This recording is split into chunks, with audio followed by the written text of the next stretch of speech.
Our topic for this session will be abdominal aortic emergencies.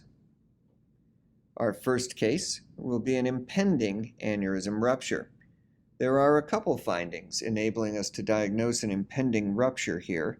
The first is these concentric densities within the native aneurysm, the so-called tree ring finding that denotes a stuttering expansion of this aneurysm with interval episodes of hemorrhage.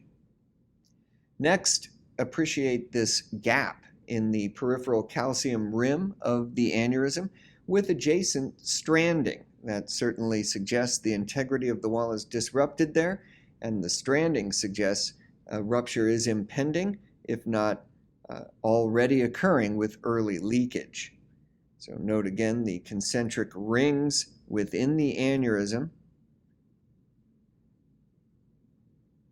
suggesting stuttering expansion.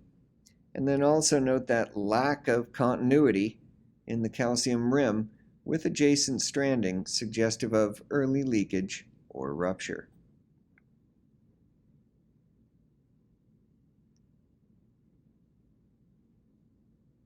Our next case is a retroperitoneal aneurysm rupture, similar in many ways to the preceding, in that we have concentric densities within the aneurysm, suggesting a stuttering expansion, and there is a focal gap in the calcium rim of the aneurysm. There is obviously extensive hyperdense retroperitoneal fluid all throughout that anterior pararenal space. Note another focal gap with bulging fluid, even clot density, posteriorly here as well, a site that has not yet ruptured, but certainly could complicate either the repair or the continued course of this patient. Following contrast, you have a very nice view of the extravasation through a small defect in the anterior aspect of the aneurysm.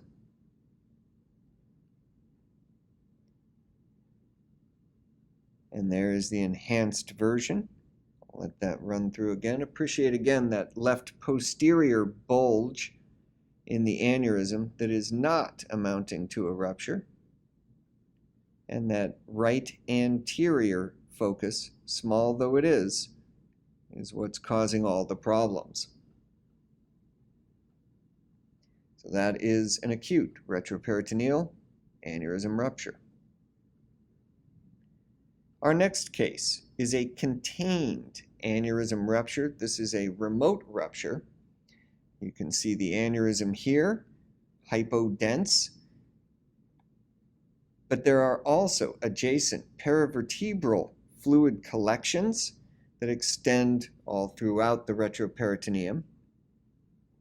Note also there was an adjacent IVC filter, which we don't know, but could have contributed to this problem. And here again, the retroperitoneal fluid collections extending all the way down into the pelvis. I think you can really appreciate this on the cine version. Again, periaortic fluid being one thing, but that retroperitoneal fluid extends all throughout the retroperitoneum, all up and down. So there were some non-believers when I called this a contained remote aneurysm rupture. We did ultimately do an MRI, and this patient showed extensive GRE signal intensity consistent with widespread hemorrhage products throughout the retroperitoneum.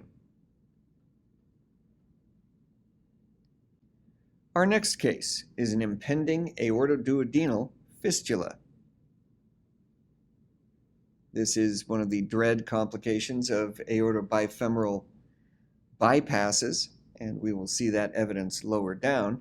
But here you can see the bulging pseudoaneurysm arising from the aorta and extending into the lumen of the third portion of the duodenum.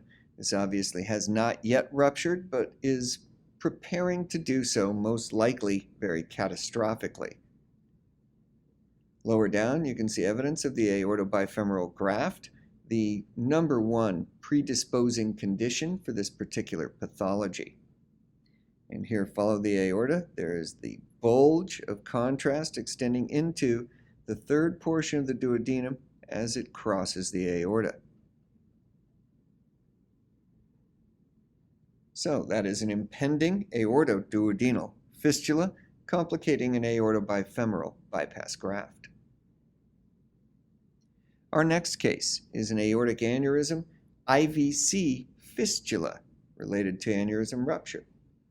Well, you can tell something's wrong right away. There is early IVC contrast return, and there's retrograde enhancement of the hepatic veins, suggesting that venous pressures are elevated.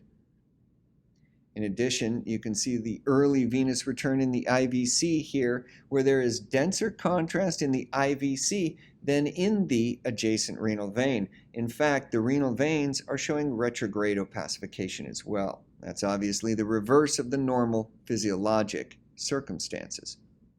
Here you can see the abdominal aortic aneurysm with its focal rupture and a communication between it and the IVC. Lastly, more inferiorly, you can see the retrograde opacification of the IVC, which is more dense than the contrasted blood returning from the lower extremities. There is the retrograde hepatic vein enhancement, the dense enhancement of the IVC with distension, the retrograde enhancement in the renal veins, and here the aneurysm with its focal defect and IVC communication. Distally, you can appreciate again retrograde contrast in the IVC. Here's a nice three-dimensional view showing you the hepatic venous backflow, the aneurysm, and the communication between the aneurysm and the IVC.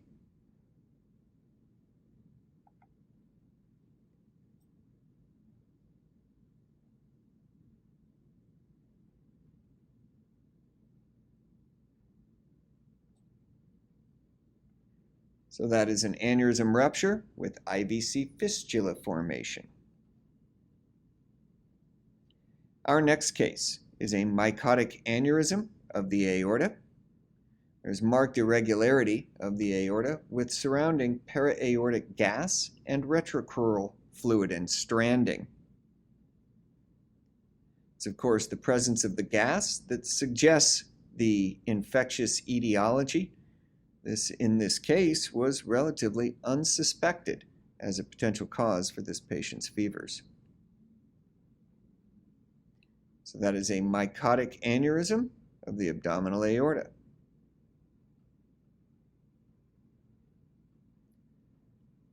Next, a stent graft infection.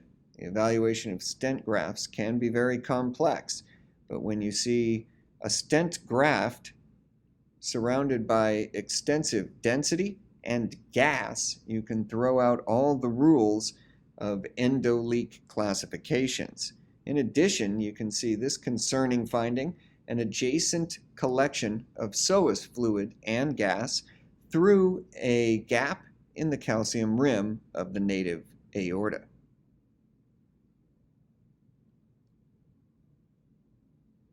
So extensive gas and increased density suggestive of clot or debris within that native aneurysm. And look at that gap in the calcium rim, allowing extension of fluid into the right psoas muscle with peripheral enhancement, all consistent with a stent graft infection.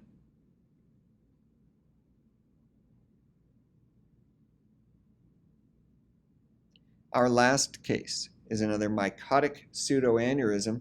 This one differs from the preceding in that it most likely seeded from adjacent osteomyelitis.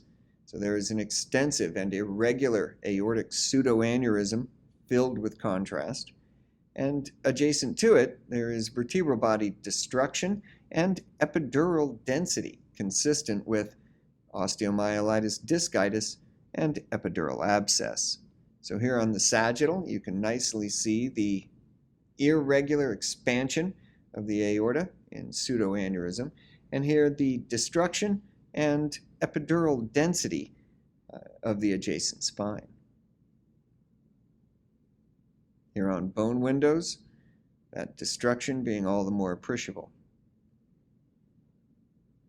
And there is 3D showing that pseudoaneurysm and a small little excrescence, an extension of contrast into the destroyed portion of the vertebral column. So there is the pseudoaneurysm and of course the adjacent vertebral destruction. And on the sagittal,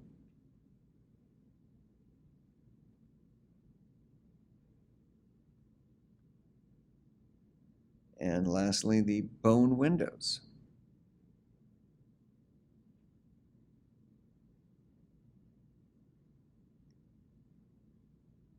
And that rotating 3D.